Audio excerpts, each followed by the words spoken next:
We zijn vandaag in Tuschinski, het meest fantastische gebouw in Amsterdam. We zijn hier om de fotoshoot te doen voor de musical Foxtrot met onze fantastische hoofdrolspelers samen. En dat is een enorme leuke dag al tot nu toe. De fotoshoot is altijd heel spannend. Dat is het eerste moment eigenlijk dat je iets aan die musical doet. Zonder dat je eigenlijk het hele script kent en elkaar. Maar de styling en iedereen die eraan meewerkt is fantastisch. Wanneer mag je nou zo opgedoft en op de foto en met veren en glitters? Het is echt fantastisch. Ik vond het echt verschrikkelijk spannend. Ik heb echt wel met knikkende knieën vanochtend zo ben ik uit bed gestapt. Maar het valt gelukkig alles mee. Elke nieuwe productie is spannend, maar deze productie is extra spannend.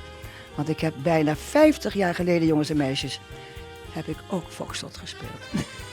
Ik vind het heel leuk en ik vind het heel bijzonder om hier te zijn met al deze giganten uit het vak. Ik noem een Gerry van der Klei en Marjolein Touw. Allebei natuurlijk icons. Dus fantastisch om mee te mogen werken. Ik verheug me op deze hele cast. Eén grote gelukkige familie. Ik kijk er heel erg naar uit om met deze mensen op tour te gaan.